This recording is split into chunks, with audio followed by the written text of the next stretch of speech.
2016년 마지막 날인 오늘 서울 광화문 광장을 비롯해 전국 곳곳에서 박근혜 대통령의 즉각 퇴진을 요구하는 10번째 촛불 집회가 열리고 있습니다. 오늘 뉴스룸에선 각 지역의 집회 현장과 함께 세월호 참사 희생자 가족들이 머물고 있는 전남 진도의 동거차도를 연결해 보겠습니다. 오늘 촛불 집회는 박근혜 시대를 보내고 새해를 맞는다는 송박 영신을 주제로 진행되고 있습니다. 시민들은 세월호를 상징하는 노란색 종이배를 접는가 하면 헌법재판소에 조속한 대통령 탄핵을 요구하는 편지도 썼습니다. 문학의 블랙리스트 의혹을 수사 중인 특별검사팀은 김희범 전 문체부 1차관을 불러 조사하고 있습니다. 김 전 차관은 김기춘 전 비서실장으로부터 블랙리스트에 부정적인 의견을 보인 문체부 간부들을 인사조치하라는 지시를 받은 것으로 파악됐습니다. 황교안 대통령 권한대행이 임명한 송수근 문체부 1차관이 블랙리스트 업무에 관여했다는 의혹이 제기됐습니다. 송 차관은 의혹을 부인했지만 야권에선 임명 취소를 요구하고 나섰습니다. 경기도 포천에서 폐사한 고양이 사체에서 검출된 AI 바이러스가 전국적으로 유행하고 있는 H5N6형으로 확인됐습니다. 포유류 간 전파나 고양이가 사람에게 옮길 가능성 때문에 방역당국이 긴장하고 있습니다. 에너지를 쓰던 자동차가 수소로 에너지를 만드는 시대로 현대자동차. 제 조선의 첫 수소탄 시험이 성공적으로 진행되었다.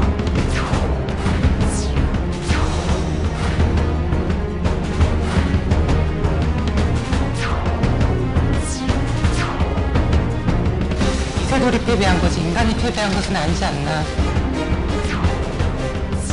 시민 여러분 용서해 주십시오.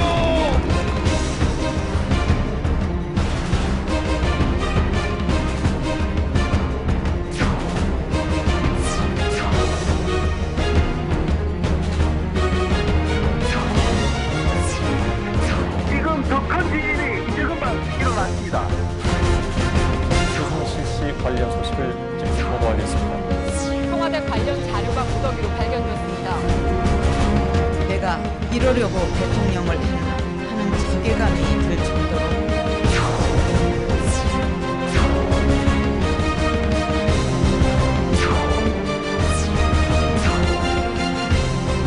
탄핵 소추안은 가결되었음을 선포합니다.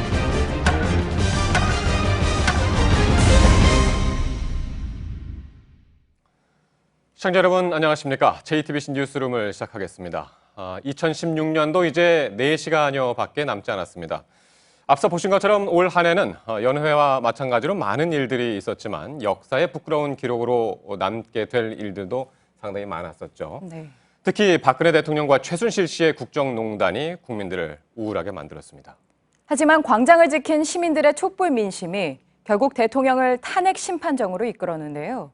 새로운 대한민국을 요구하는 목소리도 더욱 커지고 있습니다. 네, 새 시대를 염원하는 시민들, 오늘 이 시각에도 어김없이 광장에 나와서 새해 맞이에 나섰습니다. 먼저 광화문 광장 집회 상황부터 알아보도록 하겠습니다. 네, 강보들 기자. 지금 뒤로 많은 분들이 나와 계신 것 같은데 지금 현재 그곳 상황 어떻습니까? 7시 현재 주최 측은 광화문 광장에 60만 명의 시민이 모였다고 밝혔습니다. 9차 촛불 집회까지 광장에 나온 시민들은 전국적으로 890만 명입니다. 10월 29일 서울에서 3만 명이 모여 첫 집회를 했을 때는 예상하기 어려웠던 숫자인데요. 지난 9일 박근혜 대통령 탄핵안이 가결된 이후에도 매주 수십만 명이 거리에 나와 대통령의 즉각 퇴진과 함께 우리 사회의 대대적인 변화를 요구했습니다. 지금도 이곳으로 많은 시민들이 모여들고 있는데요. 그래서 주최 측은 오늘 연인원이 1,000만 명을 넘어설 것으로 예상하고 있습니다. 예. 네, 오늘은 집회가 평소보다 늦게 시작했는데요. 낮부터 시민들이 참여할 수 있는 사전 행사가 다양하게 열렸어요. 낮부터 시민들은 광장에 모여 한 해를 보내고 새해를 맞이하는 각오를 다졌습니다. 일찍부터 광장을 찾은 시민들의 모습을 김지아 기자의 리포트로 보시겠습니다. 서울 광화문 광장 한복판에서 종이배 접기가 한창입니다. 박근혜 대통령 퇴진을 촉구하며 새로운 해를 맞이한다는 이른바 송박 영신을 주제로 삼아 새해 소원을 적어 종이배를 접는 행사가 열린 겁니다. 어른들뿐 아니라 어린이들도 고사리 손으로 참여했습니다. 다른 쪽에선 그동안 열린 9차례의 촛불 집회에서 화제가 된 깃발들이 한데 모였습니다. 정부나 이런 재벌들이 국민들의 고열을 빨아가지고 혈압이 오른 사람들, 그래서 고열 증세를 가지고 있는 사람들의 그 정당. 2달 동안 박 대통령의 즉각 퇴진을 외치며 민심의 상징으로 주목받은 깃발들이 새해 맞이를 위한 풍자의 도구로 다시 등장해 분위기를 돋궜습니다. 올해 마지막 집회인 만큼 그동안 참여하지 못했던 시민들도 광장에 나왔습니다. 그동안 이제 9번을 참석 한 번도 못했는데 올해는 마지막이기 때문에 아이들한테 이제 좀 자랑스러운 아빠가 되고 싶기도 하고 너희들이 살아갈 세상은 너희들이 바꿨다라는 걸 보여주기 위해서 오늘 좀 참석하게 됐습니다. 네. 저마다 참여하는 방식은 달랐지만 새해에는 올해와 다른 대한민국이 되길 꿈꾸는 마음만큼은 하나로 모아졌습니다. JTBC 김지아입니다. 예, 잘 봤습니다. 자, 강보들 기자, 지금 이제 본 집회가 열리고 있는데 한 7시부터 시작을 했죠? 지금 어떻게 진행이 되고 있습니까? 예, 본 집회는 지난 9차례의 촛불 집회를 돌아보는 영상과 함께 시작됐습니다. 또 밀어붙이기식으로 진행된 국정교과서 정책을 규탄하고 청와대의 이른바 공작정치 의혹이 담긴 김영한 전 청와대 민정수석의 업무 일지를 철저히 수사하라는 발언이 이어졌습니다. 7시 45분에는 어둠을 함께 몰아낸다는 의미로 손에 들고 있는 이 촛불을 함께 끄고요. 다시 켜는 소등 행사가 진행됩니다. 불이 꺼진 뒤에는 정부청사에 레이저 빔을 쏴서요. 대통령의 즉각 퇴진을 요구하는 민심도 전달할 계획입니다. 예. 자, 그리고 집회가 끝난 뒤에도 여러 가지 행사가 이어질 예정이죠? 8시부터 이 자리에서 송박영신 콘서트가 진행됩니다. 얼마 전 신중현 씨의 아름다운 강산을 친박단체 집회 참가자들이 불렀는데요. 이에 대해 아들 신대철 씨가 공개 항의도 하기도 했습니다. 신대철 씨가 오늘 바로 무대에 오릅니다. 잠시 뒤인 8시 40분쯤 무대에 올라 아름다운 강산을 직접 연주하고요. 또 가수 전인권 씨도 함께 노래합니다. 9시 30분부터는 행진이 진행되는데요. 평소처럼 청와대와 총리공관, 헌법재판소로 향하는 경로 외에 오늘 시민들이 많이 모일 종로와 명동을 지나는 경로도 추가됐습니다. 행진 대열은 보신각으로 모일 예정입니다. 네, 그런가 하면 낮에는 친박단체들의 집회도 열렸죠.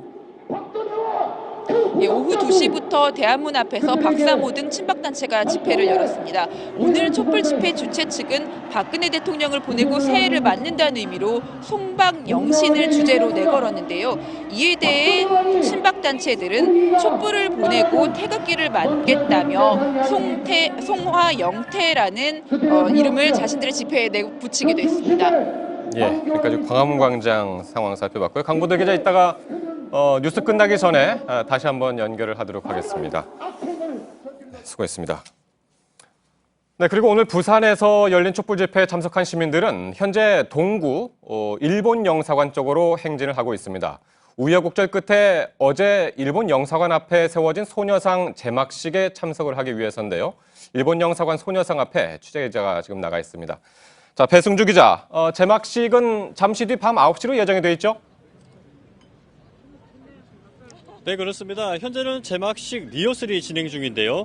밤 9시 소녀상을 덮고 있는 하얀 천을 걷어내면서 제막식 행사가 시작됩니다. 이후 시민들의 자유 발언과 풍물 공연 등 다양한 문화 행사가 이어지고 건강상 문제로 직접 참석하지 못한 위안부 피해자 김복동 할머니 영상 편지도 상영됩니다. 소녀상은 1년간 시민 5천여 명의 성금으로 제작됐으며 부산 동구청은 위안부 소녀상을 강제 철거했다가 시민들의 빗발치는 비난에 어제 설치를 허가했습니다. 제막식이 밤 9시에 열리는 이유는 이곳에서 5km가량 떨어진 부산 서면 촛불 집회에서 출발한 행렬이 도착하는 시간을 고려했기 때문입니다. 오늘 본 집회는 주최 측 추산 5만 5천여 명이 참가했는데요.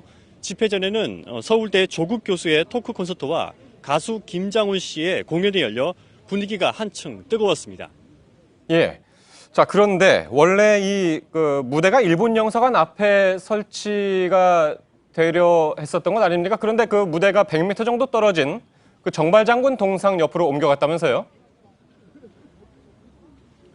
네, 그렇습니다. 오늘 오전까지 일본 영사관 앞 도로에 무대를 설치를 허가하는 분위기였던 경찰이 오후 들어 갑자기 불허 방침을 고집하고 있기 때문입니다. 집회가 아닌 문화제 형식으로 제막식을 진행하겠다는 뜻에 공감했다가 이를 철회한 겁니다.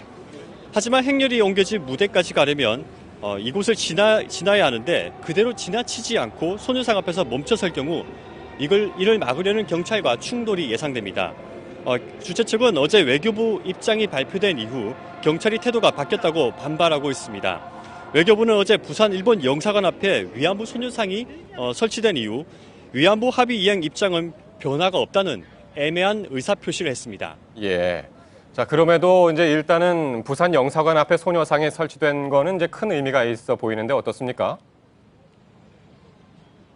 네, 그렇습니다. 그동안 일본 측은 1년 전인 지난해 12월 28일 이뤄진 한일 위안부 합의를 근거로 서울의 일본 대사관 앞 소녀상 철거를 요구해 왔었는데요. 그런데 철거는커녕 영사관 앞에 새 소녀상이 세워진 겁니다. 때문에 이번 사건이 가져올 파급력은 만만치 않을 것으로 보입니다. 정부끼리 한 위안부 합의에 국민 여론이 동의하지 않는다는 상황을 단적으로 보여준 건데요. 앞으로 한일 위안부 합의 파기 요구로 이어지는 계기가 될 것으로 보입니다. 네, 지금까지 부산 일본 영사관 앞에서 배승주 기자였습니다. 이번엔 광주로 가보겠습니다. 광주 금남로에선 10차 촛불 시국대회가 열리고 있습니다. 취재기자 연결해보죠. 정진명 기자. 올해 마지막 날에 열리는 촛불 집회인데요. 그동안의 집회와 분위기가 좀 비슷한가요? 네, 저는 지금 광주 금남로에 나와 있습니다. 지금 촛불 집회가 한창 진행되면서 열기가 최고조에 이르고 있는데요. 보시는 것처럼 이곳에는 2016년 마지막 촛불 집회에 참여하기 위해 많은 시민들이 거리로 나와 대통령의 즉각 퇴진을 외치고 있습니다. 현재 주최 측 추산 2만 명, 경찰 추산 3천 명인데 시간이 지날수록 시민들의 숫자는 계속 늘어나고 있습니다. 시민들은 본 집회가 끝나면 자연스럽게 자정에 울리는 제야의종 행사에도 참여할 것으로 보입니다. 이 때문인지 오늘 송박 영신 촛불 집회는 송년 행사 같은 흥겨운 분위기가 연출되고 있습니다. 오늘 금남로에 마련된 특설 무대는 사방이 뚫린 개방형으로 만들어져 시민들이 마주보고 앉을 수 있도록 했습니다. 네, 오늘 집회 역시 다양한 공연들이 마련됐다죠. 네, 오늘 집회에서는 박근혜 대통령의 퇴진을 요구하게 된 주요 상황과 관련된 영상과 노래가 공연이 됐는데요. 세월호 참사와 한일 위안부 합의 문제, 최순실 게이트 등 7, 8개 주제에 대한 영상이 상영이 됐습니다. 각 영상이 끝나면 다채로운 공연과 함께 시민들의 자유 발언도 이어졌습니다. 사전 마당에서는 광주의 화가들이 박근혜 최순실 게이트를 풍자한 백인의 5월 정신 릴레이 아트전을 열어 눈길을 끌었습니다. 오늘 집회의 하이라이트는 시민들이 아리랑을 부르며 행진하는 프로그램인데요. 잠시 뒤에 시민들은 촛불을 들고 이곳 금남로와 옛 전남도청 앞 분수대까지 아리랑을 부르며 걷게 됩니다. 또 대구 달서 평화합창단이 광주를 찾아 화합의 공연을 펼쳐 눈길을 끌었는데요. 공연 모습 한번 보시죠.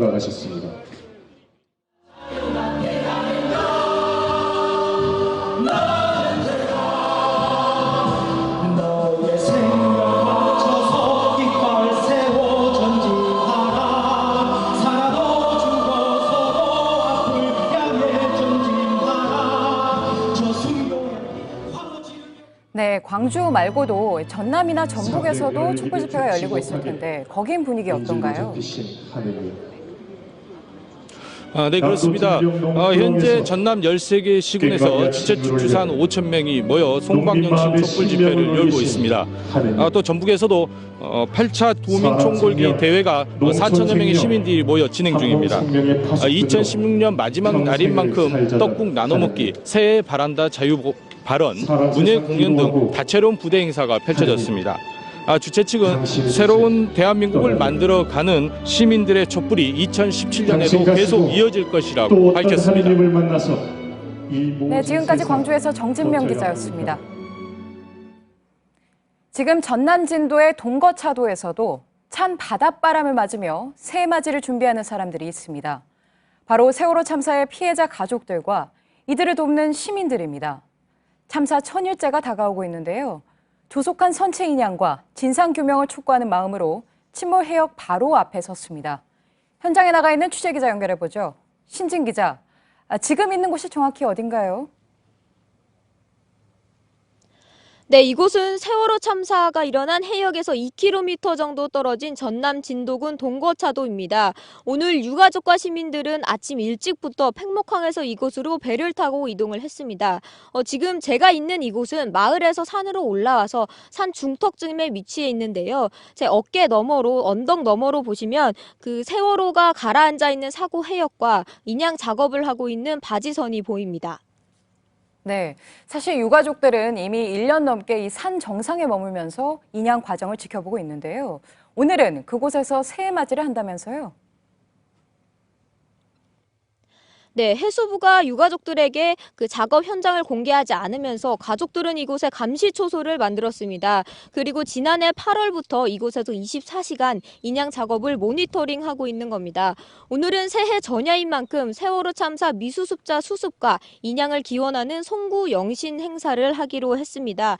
이곳에서 자정이 되는 시각, 그러니까 2017년이 되는 순간에 카운트다운을 외칠 예정이고요. 그리고 희생자 304명의 이름을 부르면서 추모를 할 예정입니다. 네, 그리고 앞서 오늘 오후엔 이 선체 인양을 기원하는 퍼포먼스도 열렸다면서요? 네, 인양이 결국 해를 넘기게 되면서 미수습자 가족들의 간절한 염원을 담은 퍼포먼스가 열렸습니다. 감시 초소로 올라오는 오솔길 나무마다 인양을 촉구하는 문구가 담긴 리본이 달렸습니다. 그리고 시민들은 세월호가 그려진 현수막 위에 인양을 희망하는 문구를 적어서 사고 해역으로 날려보내기도 했습니다. 그리고 미수습자 9명의 이름을 하나하나 외치기도 했습니다. 네, 유가족뿐 아니라 시민들도 참가했다던데요. 어떤 얘기가 나왔는지 궁금합니다. 네, 유가족뿐만 아니라 시민들, 봉사자들 30여 명이 참가를 했습니다. 가족들도 있었고 그리고 생존자도 참가를 했습니다. 그 사고 당시 아이들을 구하다가 가까스로 배에서 빠져나온 생존자는 사고 해역이 보이자 눈물을 흘리며 괴로워하기도 했습니다. 그 유가족들은 연말 연시마다 슬픔과 괴로움이 커지지만 최근 세월호 참사에 대한 관심이 커지고 있고 또 진상규명을 외치는 목소리가 전국적으로 퍼지고 있다. 이런 점도 얘기를 했습니다. 네, 동거차도에서 신진 기자였습니다. 네, 지금부터는 박영수 특별검사팀의 수사 속보를 전해드리겠습니다. 오늘 준비한 보도에서는 특히 문화체육관광부 전현직 차관 이름이 여러 등장을 합니다. 모두 이른바 문화계 블랙리스트 사건에 연루됐거나 연루 의혹을 받고 있는데요. 우선 특검팀은 어제 김종덕 전 문체부 장관을 부른 데 이어서 오늘은 김희범 전 문체부 1차관을 불러서 조사 중입니다. 특히 이 같은 수사의 큰 그림 뒤로 김기춘 전 청와대 비서실장을 정조준하고 있다는 분석이 나옵니다. 특검 사무실에 나가 있는 취재기자 연결해 보겠습니다. 자, 박민규 기자, 오늘 조사를 받고 있는 김희범 전 차관, 블랙리스트와 어떤 관련이 있는 겁니까? 네, 이 블랙리스트가 문화체육관광부로 전달된 게 지난 2014년 6월입니다. 김 전 차관은 이로부터 한 달 뒤에 이 차관 자리에 올랐는데요. 이후 청와대로부터 블랙리스트 관련 지시를 받은 걸로 파악됐습니다. 명단에 오른 이들에게 지원을 끊고 또 이름을 추가로 넣으라는 내용입니다. 김 전 차관은 이 지시를 제대로 따르지 않아 반년 만에 경질된 걸로 전해집니다. 예. 일단 특검이 이제 김희범 전 차관을 상대로 해서 블랙리스트 실체나 활용 경위 등을 이제 수사를 하겠군요. 그런데 김 전 차관 수사가 김기춘 전 청와대 비서실장과도 연결이 될 수 있다면서요? 네, 2014년 10월쯤 김기춘 전 실장이 지금 조사를 받고 있는 이 김희범 전 차관에게 문체부 1급 공무원 6명의 사표를 받아와라 이렇게 지시했다는 의혹이 있습니다. 이 문체부 간부들은 블랙리스트에 반대했다고 하는데요. 실제로 1급 3명이 사직을 하기도 했습니다. 이런 의혹이 사실로 확인되면 김 전 실장에게 직권 남용 혐의를 적용할 수 있습니다. 예. 앞서 이제 박 기자 얘기한 것처럼 이제 김희범 전 차관은 6개월 만에 이제 경질이 됐고요. 이번 정권에서 특히 문체부 1차관 자리가 자주 바뀌지 않았습니까? 이것도 블랙리스트와 관련이 있는 것으로 보인다는 거죠. 네, 그렇습니다. 이 문체부 1차관 순환사라는 말까지 나옵니다. 조현재 전 차관은요, 블랙리스트 초안을 전달받자마자 경질이 됐고, 그 뒤를 이어서 지금 김희범 전 차관도 6개월 만에 물러났습니다. 그 뒤를 잇는 박민권 전 차관도 임기 1년을 못 채웠는데요. 모두 문학의 블랙리스트와 관련해서 청와대 지시를 제대로 따르지 않았다는 얘기가 나옵니다. 예. 그렇다면은 블랙리스트 지시를 잘 따를 사람을 1차관에 앉히고자 했을 텐데 그 적임자가 최근 사표를 낸 정관주 전 차관이었다고 볼 수가 있습니까? 예, 정 전 차관은 실제로 문화 관련 경력이 전혀 없는 인물입니다. 하지만 올해 초 이 문체부 1차관에 올랐는데요. 청와대 정무수석실 국민소통 비서관으로 있을 때 이 블랙리스트 작성을 주도했기 때문인 것으로 알려졌습니다. 또 저희 JTBC가 최근 보도해드린 대로 이 최순실 씨 개인 수첩에는 정 차관의 이름이 적혀 있습니다. 때문에 최 씨가 개입한 인사라는 의혹도 나오고 있습니다. 예, 앞서 말씀드린 것처럼 이제 문체부 1차관 이름이 지금 워낙 많이 등장을 했어요. 잠깐 정리를 하자면 현 정부 들어서 문체부 1차관이 조현재, 김희범, 박민권, 정관주로 이제 이어졌고요. 특히 이제 뒤에 세 사람 김희범, 박민권, 정관주는 모두 블랙리스트 이제 작성에 관여했다는 의혹을 이제 받고 있는 거죠. 정관주 전 차관 이야기는 잠시 뒤에 좀 더 자세히 전해드릴 내용이 있고요. 자, 그리고 박 대통령 뇌물죄 수사도 이제 속도를 내고 있는 것으로 전해 듣고 있습니다. 이 문영표 전 복지부 장관이 오늘 새벽에 구속됐는데 지금도 특검 조사를 받고 있다고요? 예, 맞습니다. 문 전 장관은 이 국민연금의 삼성 계열사 합병을 찬성하라고 부당하게 지시한 혐의로 구속이 됐습니다. 직권남용 혐의를 받는 건데요. 오늘 특검은 이 문 전 장관이 청와대 지시를 받고 국민연금에 이런 지시를 했는지를 집중 조사하고 있습니다. 이와 관련해서는요, 이미 안종범 전 수석이 이 과정에서 대통령 지시가 있었다 이렇게 진술한 걸로 전해지고 있습니다. 예. 자, 그리고 마지막으로요. 특검이 그 이재용 부회장에 대한 진술도 이미 확보했다면서요? 예, 특검은 공식 수사 전 이 박상진 삼성전자 사장 등 삼성 고위 관계자들을 조사를 했습니다. 이때 이재용 부회장 지시로 최순실 씨 지원을 논의했다라고 하는 진술을 확보했다고 합니다. 특검의 뇌물죄 수사, 이제 이재용 부회장 소환 코앞까지 왔다고 볼 수 있겠습니다. 네, 지금까지 특검 사무실에서 박민규 기자였습니다. 네, 이런 가운데 최순실 전횡을 밝히겠다면서 출범했던 문화체육관광부 내 태스크포스 팀이 오히려 블랙리스트 흔적을 지운 것이 아니냐는 의혹이 불거졌습니다. 이 태스크포스 팀의 팀장은 앞서 전해드린 정관주 전 문체부 1차관이었는데 정 전 차관은 문화예술인 블랙리스트 작성에 가담했다는 혐의로 특검 조사를 받고 있는 인물입니다. 이지은 기자의 단독 보도입니다. 문체부는 지난 11월 1일 최순실 차은택 관련 사업을 검증하는 자체 TF를 만들었습니다. 최 씨와 차 씨, 김종 전 차관 등에 대한 각종 의혹 규명을 목적으로 정관주 전 차관이 TF를 이끌었습니다. 정 전 차관은 블랙리스트 작성이 본격화되던 2014년 9월부터 청와대 정무수석실에서 당시 국민소통 비서관을 지냈습니다. 그런데 TF가 시작될 즈음부터 블랙리스트 관련 내용을 삭제하라는 지시가 있었다는 주장이 제기됐습니다. 민주당 도종환 의원은 문체부 국장급 인사가 11월 초 윗선에서 블랙리스트를 삭제하라는 지시를 받았다고 주장했습니다. 특히 이 인사는 조윤선 장관과 김기춘 전 비서실장이 블랙리스트 작성을 주도한 정황을 담은 자료를 특검에 제출했다고 도 의원은 전했습니다. 이 때문에 최순실 전횡을 점검한다는 명목하에 조직적으로 블랙리스트 흔적 지우기에 나선 게 아니냐는 의혹이 나옵니다. 제가 문체부에 와서 그 블랙리스트를 본 적도 없고 또 지금까지는 사실 확인에 어려움이 있었던 게 사실입니다. 최순실 전횡 검증 TF가 지난달 내놓은 결과가 부실하다는 지적을 받는 것도 이런 의혹을 뒷받침한다는 분석입니다. 앞서 TF는 미르와 K스포츠 재단 설립 허가는 사실상 문제가 없고 차 씨나 김 전 차관의 이권 개입 의혹에 대해서도 확인이 어렵다고 말했습니다. JTBC 이지은입니다.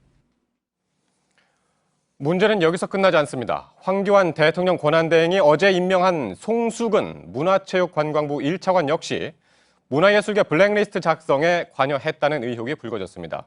정관주 전 차관이 블랙리스트 작성과 흔적 지우기를 주도했다는 의혹으로 사임한 뒤 후임으로 온 차관 역시 연루 가능성이 제기되면서 논란이 커지고 있습니다. 이윤석 기자입니다.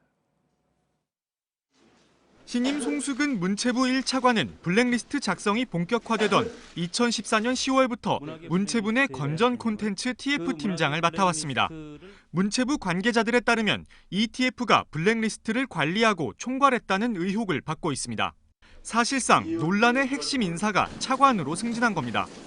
야권은 일제히 송 차관의 임명 철회를 촉구했습니다. 더불어민주당은 국정농단의 대표적 사례인 블랙리스트 관련 의혹이 제기된 사람을 차관에 임명한 것을 즉각 취소하라고 밝혔습니다. 국민의당도 황 권한대행의 인사권에 대한 전면적인 재검토가 필요하다고 주장했습니다. 하지만 송 차관은 블랙리스트를 본 적도 없고 관리를 총괄한 적도 없다고 반박했습니다.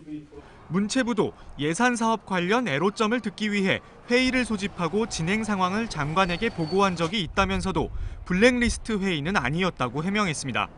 JTBC 이윤석입니다. 박영수 특별검사팀이 오늘 새벽 이화여대 류철균 교수를 긴급 체포했습니다. 소설 영원한 제국을 쓴 작가 이인화로 더 잘 알려진 인물이기도 하죠. 류 교수는 정유라 씨의 이화여대 학사 특혜와 관련한 업무 방해 혐의를 받고 있습니다. 전영희 기자입니다. 특검팀은 어제 저녁 류철균 교수를 소환해 밤샘 조사한 뒤 오늘 새벽 체포했습니다. 류 교수는 올해 1학기 수업에서 정유라 씨에게 가산점을 줘 낙제를 면하게 하는 등 학사 특혜를 줬다는 의혹을 받고 있습니다. 특검팀은 진술 태도 등을 볼 때 증거인멸에 우려가 있다고 체포 이유를 밝혔습니다. 류 교수는 조사 과정에서 최순실 씨를 안다는 취지로 진술했는데 정유라 씨에게 특혜를 준 주요 단서가 될 것으로 보입니다. 류 교수는 차은택 씨와 대통령 직속 문화융성위원회 민간위원으로 활동한 이력도 있습니다.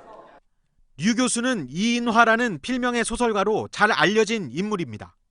1993년 발표한 소설 영원한 제국은 100만 권 이상 팔리며 베스트셀러가 됐고 영화로도 만들어졌습니다.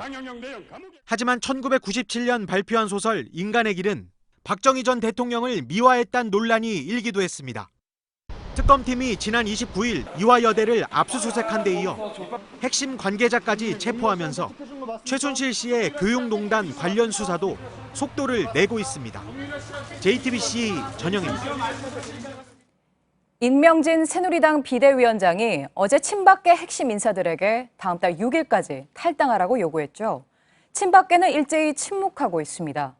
하지만 물밑에선 비공개 회동을 잇따라 갖고 대책 마련을 고심 중입니다. 안지영 기자입니다. 어제 임명진 위원장의 탈당 요구와 관련해 친박계 핵심 의원들이 긴급 회동을 가진 것으로 파악됐습니다. 서청원, 최경환, 윤상현, 조원진 의원 등 친박계 의원들은 내일도 비공개로 모여 대책을 논의할 예정입니다. 따라서 이르면 내일 공동 대응 방안을 내놓을 거란 관측도 있습니다. 이들은 대체로 인 위원장의 요구에 불쾌감을 드러내고 있습니다. 굴러온 돌이 박힌 돌을 빼내려고 한다며 인 위원장 체제를 인정할 수 없다는 의견도 나왔다고 합니다. 민의와 동떨어진 지나친 언사 때문에 청산 대상으로 꼽히는 김진태 의원은 오늘 박사모 등 친박단체 집회에 공개적으로 참석하며 사실상 무력 시위에 나섰습니다. 하지만 일부 친박계에선 비대위원장과 만나 해법을 논의해야 한다는 목소리도 나옵니다. 우리 위원장이 잘 돼야 우리 새누리당도 잘 되고 보수 새누리당에 미래가 있다고 생각하는 사람이기 때문에 피하거나 꼼수로 해결할 수 있지는 않다. 당 쇄신 방향을 놓고 머리를 맞대야 한다는 주장인 겁니다. 하지만 강성 친박계가 인 위원장의 요구를 거절할 경우 새누리당은 또 한 번 소용돌이에 빠질 거란 전망입니다. JTBC 안지연입니다. 내년은 대선이 치러지는 해죠. 조기 대선이 유력한 상황에서 어느 때보다 승부를 예측하기 힘든데요. 10년 임기를 마치는 반기문 유엔 사무총장이 개헌을 주장하며 사실상 대선 행보를 시작했습니다. 새해부터는 본격적인 대선 국면에 접어들 것으로 보입니다. 송지혜 기자입니다. 마지막으로 유엔에 출근한 반기문 사무총장이 개헌 필요성을 공식 언급했습니다. 87년에 개정이 된 것이기 때문에 어떻게 보면 우리가 몸은 많이 컸는데 옷은 안 맞는 이런 상황이라고 생각을 합니다. 유엔에 대한 소회보다 개헌 얘기에 방점을 찍은 건 사실상 대선 행보의 시작이란 해석입니다. 주변 움직임도 빨라지고 있습니다. 새누리당 충청권 의원들은 물론 나경원 의원 등 친이계 출신도 돕겠다고 나서고 있습니다. 조기 대선을 앞두고 초반 판세는 2강 1중 구도가 형성된 모습입니다. 최근 여론조사를 보면 문재인 전 민주당 대표와 반 총장이 2강 체제를 구축하고 있습니다. 중앙선데이, 문화일보, 경향신문 등이 실시한 여론조사에서 두 사람은 1, 2위를 다투고 그 뒤를 이재명 성남시장이 쫓고 있습니다. 하지만 이 구도가 그대로 이어질지는 미지수입니다. 당장 다음 달 중순 반 총장이 귀국하면 이른바 컨벤션 효과를 누릴 수 있지만 동시에 본격적인 검증대에 오르면서 지지율이 떨어질 수 있습니다. 무엇보다 준비 기간이 짧고 1987년 이후 첫 4당 체제로 대선을 치르게 될 가능성이 큰 만큼 연초부터 예측하지 못한 변수들이 대선판을 흔들 수 있다는 관측입니다. JTBC 송지혜입니다. 경기도 포천에서 AI에 걸려 폐사한 고양이에 대한 정밀 검사 결과가 나왔습니다. 검출된 AI 바이러스는 현재 유행하고 있는 고병원성 H5N6형으로 확인됐습니다. 포유류 간에 전염을 일으키거나 사람에게 옮길 가능성을 배제할 수 없어 방역 당국이 긴장하고 있습니다. 이태훈 기자입니다. 경기도 포천의 고양이 폐사체에서 검출된 AI 바이러스는 전국적으로 유행하고 있는 것과 같은 고병원성 H5N6형으로 밝혀졌습니다. 이제 관심은 포유류 간 전파나 사람에게 전염시킬 가능성이 있느냐에 모아집니다. 질병관리본부는 일단 희박한 것으로 보고 있습니다. 외국에서 고양이가 AI에 걸린 사례는 종종 있었지만 고양이에게서 사람이 감염된 사례는 없기 때문입니다. 또 중국에서 H5N6형 AI로 숨진 사람들은 모두 닭과 직접 접촉하며 분변이나 깃털 등을 통해 감염된 경우입니다. 하지만 안심하기는 이릅니다. 미국에서 AI에 걸린 고양이를 치료하던 수의사가 유사 증상을 보였는데 실제 AI로 판명되면 고양이로부터 옮은 첫 사례가 나오는 겁니다. 또 길고양이나 야생 포유류들이 폐사한 조류를 먹고 AI에 감염된 뒤 돌아다니는 과정에서 어떤 변이를 일으킬지 예측하기도 어렵습니다. 질병관리본부는 폐사한 고양이와 접촉한 10여 명에게 백신을 투여하고 인체 감염 여부를 조사 중입니다. 또 야생동물이 민가나 가금류 축사에 접근하지 못하도록 차단 방역에 총력을 기울이고 있습니다. JTBC 이태윤입니다. 네, 그럼 여기서 다시 광화문 광장 집회 현장으로 가보겠습니다. 지금은 송방영신 콘서트가 한창이라고 하는데요. 자, 강보대 기자, 여전히 강 기자 뒤로 이제 많은 시민들 볼 수 있는데 지금은 어떤 순서입니까? 예, 조금 전 8시부터 송방영신 콘서트가 시작됐습니다. 7시에 시작된 본집회에 참여한 시민들은 이 자리에서 함께 공연을 보면서 한 해를 마무리하고 있습니다. 네, 잠시 뒤에는 기타리스트 신대철 씨와 4차 촛불 집회였죠. 촛불 집회에 나와 애국가와 상록수를 불렀던 전인권 씨의 무대도 준비되어 있습니다. 네. 자, 그런데 신대철 씨, 얼마 전에 친박단체 집회와 관련해서 공개 항의하는 일도 있었지 않습니까? 네, 신대철 씨는 오늘 무대에서 아버지 신중현 씨의 노래죠. 아름다운 강산을 연주할 예정인데요. 얼마 전 친박단체 집회 참가자들이 이 아름다운 강산을 부르자 아들 신대철 씨가 공개 항의를 해 화제가 되기도 했습니다. 이 밖에 어려움이 있어도 꿈을 잃지 않겠다는 의미가 담긴 노래 뮤지컬 맨 오브 라만차의 이룰 수 없는 꿈을 시민들이 참여한 가운데 공연합니다. 예. 자, 그리고 이제 오늘 당초 관심을 끌었던 것 중에 하나가 과연 촛불 집회 시민들이 연인원 1,000만 명을 넘을 수 있을까였는데 어떻습니까? 예, 조금 전 8시 집회 주최 측은 이곳 서울 광화문 광장에 80만 명이 모였다고 밝혔습니다. 예, 아직 전국 집회는 나오지 않고 있는 상황이고요. 지난 9차 촛불 집회까지 전국적으로 890만 명이 참가했습니다. 1,000만 명이 넘어서려면 적어도 110만 명은 모여야 하는 겁니다. 예. 그런데 경찰 측도요. 지금 현재 이곳에 많은 시민들이 모이고 있어서 최대 인원을 9시 30분쯤 발표하겠다고 전해왔습니다. 네네. 그러니까 110만 명은 모일 수 있을지 주목되고 있는 상황입니다. 예. 사실 1,000만 명이라는 거는 상징적인 의미이지 이게 촛불 집회의 본질은 아니죠, 사실. 예. 그리고 이제 올해 마지막 날 열리는 집회라서 행진 경로도 평소와는 좀 다른 것 같습니다. 콘서트가 끝나는 9시 30분부터 행진이 진행됩니다. 평소처럼요, 청와대와 헌법재판소, 총리공관 인근을 지나는 경로 외에 종로와 명동을 지나는 경로가 추가됐습니다. 촛불 집회에 참가하지는 않았지만 그 일대에서 마지막 날을 보내고 있는 시민들이 자연스럽게 행진에 참여할 수 있도록 경로를 만든 건데요. 행진 대열은 11시 보신각에 모입니다. 그곳에서 구호를 외치고 자유 발언을 진행하다가 자정 타종식도 지켜볼 예정입니다. 예, 그렇군요. 벌써 이제 오늘이 10번째 촛불 집회죠. 집회는 내년에도 계속 멈추지 않고 계속 진행되죠. 주최 측은 대통령이 퇴진할 때까지 집회를 이어갈 방침입니다. 1월 1일 단 하루만 쉬고요. 평일 촛불 집회도 1월 2일부터 다시 시작됩니다. 1월 7일 토요일에는 11차 주말 촛불 집회가 열립니다. 특히 1월 9일이 세월호 참사 1000일인 만큼 집회 주최 측은 11차 집회를 세월호 참사를 주제로 진행하겠다고 밝혔습니다. 예, 강보들 기자 수고했습니다. 이렇게 광화문 광장 촛불 집회 모습 살펴봤고요. 지금 이 시각 이렇게 광화문 광장 외에도 서울 종로 보신각에도 많은 시민들이 모여들고 있습니다. 제야의 종 타종 행사를 앞두고 있기 때문이죠. 보신각 연결하겠습니다. 자, 김태형 기자, 어떻습니까? 지금 이제 새해가 되려면 한 3시간 반쯤 이제 남았습니다. 사람들이 아직 뒤로 많이 보이지는 않는군요. 네, 그렇습니다. 이 자정이 가까워질수록 이곳 보신각 주변은 올 한 해를 보내고 새해를 맞이하려는 시민들로 점차 붐비고 있습니다. 겨울치고는 포근한 날씨여서 제야종소를 직접 듣기 위해 이곳을 찾는 시민들이 상당히 많은데요. 지금은 리허설이 진행 중이고 본 행사는 11시 반부터 시작될 예정입니다. 예. 근데 예년과 비교해 볼 때 오늘은 조금 더 많은 시민들이 참여할 것 같습니다. 왜냐하면은 앞서 강보도 기자도 얘기했지만은 잠시 뒤에 이제 촛불 집회 시민들이 합류를 하는 거잖아요. 그렇습니다. 무엇보다 지난 10주간 주말마다 서울 도심을 가득 메운 촛불 집회 참가 시민들이 함께할 예정이기 때문인데요.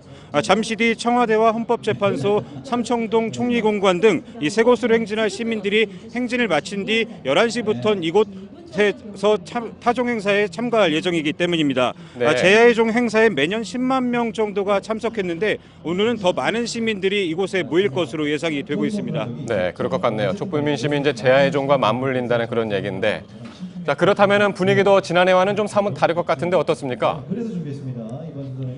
네, 박근혜 대통령의 퇴진을 요구하는 목소리가 이곳 타종 행사에도 더해질 것으로 예상이 됩니다. 이미 그간 집회에서 송박 영신, 그러니까 박근혜 대통령이 없는 새해를 맞이하자란 구호가 계속해서 이어졌고 오늘 타종 행사에서도 비슷한 요구는 이어질 것으로 예상이 됩니다. 네. 오늘 타종을 하는 시민들, 시민 대표들 명단을 보니까 시국과 관련이 있어 보이는데요. 네, 이 사회 여러 분야에서 선행을 보였던 시민들이 타종에 나섭니다. 지난 9월 서교동 원룸 화재 당시 이 집집마다 초인종을 눌러 주민들을 구한 뒤 목숨을 잃어서 주변 사람들을 안타깝게 한 고 안치범 씨의 아버지인 안광명 씨가 타종에 나서고요. 또 일본군 위안부 피해자인 89살 길원옥 할머니, 그리고 촛불 집회에 쓰레기 봉투를 기부해 화제가 됐던 박기범 씨, 세월호 참사 가족협의회 전명선 운영위원장 등 11명이 타종에 나섭니다. 예. 오늘 이제 타종 행사가 끝나면 자정이 지날 텐데 시민들 귀갓길은 어떻게 됩니까?